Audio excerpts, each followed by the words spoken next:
మా జనరేషన్లో కానివ్వండి, ఇప్పుడున్న జనరేషన్లో కానివ్వండి, అందరికి కూడా ఒక ఎక్సైట్మెంట్ ఉంటుంది చిరంజీవి గారిని కలవాలంటే, చిరంజీవి గారి గురించి మాట్లాడాలంటే.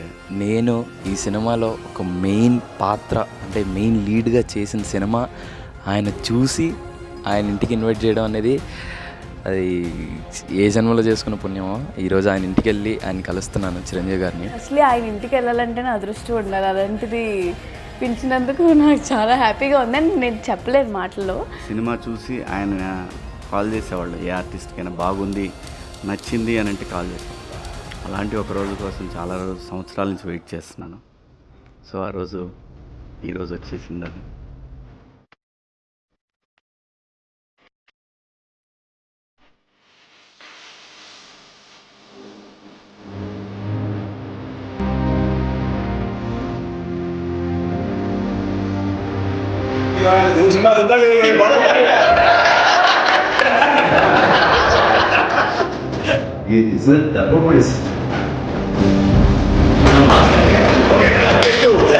నిన్న చూసిన తర్వాత ఎక్కడ బోర్డమ్ అనే మాట వదిలేసేయండి, లూజ్ అంటే అది కూడా లేదు, అంత బిగువుగా పట్టు టైట్గా ఉంది.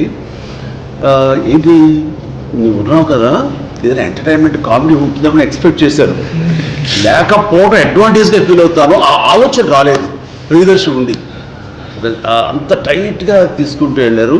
ఆ సిలిండర్ ఇంకా సీనియర్ ఈయనే ప్రధాన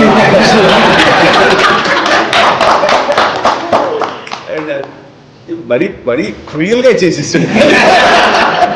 చిన్నపిల్ల ఫెంటాస్టిక్గా మానేస్తారు, చాలా చాలా బాగా చేశారు. క్యారెక్టర్ అబ్బాయి చేయటం కానీ ఆ షెడ్యూల్ని ఎక్కడ ఓవర్గా చేయకుండా అది లోపల ఎంత మదన పడతాడో కళ్ళల్లో కోర్టులో నించున్న చిన్న చీర కళ్ళల్లో అది కనబడుతుంటే మనకి చాలా గుండె పిండేస్తున్నాం. అంత బాగా చేశాడు, ఎక్కడ ఓవర్ చేయలేదు. పురతరగా మాసిగా చేశాడు బాగా చేశాడు. ఒక విలేజ్ అండ్ ఆ టైప్ ఆఫ్ అమ్మాయి ఎలా రియాక్ట్ అవుతారో ఆ ఏజ్ వాళ్ళు అలాగే రియాక్ట్ అయ్యింది చక్కగా. అది టోటల్గా అందరూ ఈ అద్భుతం.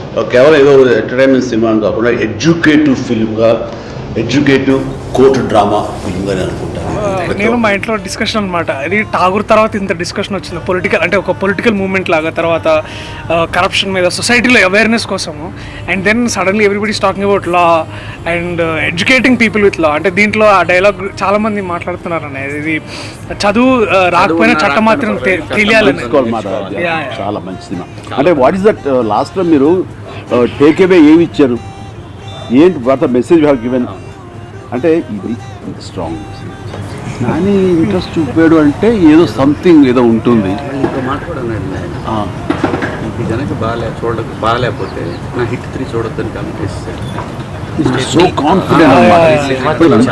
అలాంటి వాళ్ళం కూడా నాని ఉన్నాడా, ఈ నాని ఇందులో ఏంటి అంత ఇంట్రెస్ట్, ఆయనకున్న టేస్ట్ డెఫినెట్లీ ఏదో ఉంటుంది మ్యాటర్, లేకపోతే ఆయన ఓకే చేయడు, ఆయన పార్టిసిపేషన్ ఇందులో ఉండదు అన్న అన్ని. ఫస్ట్ అట్రాక్షన్ ఫస్ట్ డ్రైవ్ చేసింది థియేటర్లకు వచ్చేలా చేసింది నాని అనుకున్నాను. ప్రేక్షకులు థియేటర్లో చూడాలి, they should have that experience of being watching the movie in the theatre.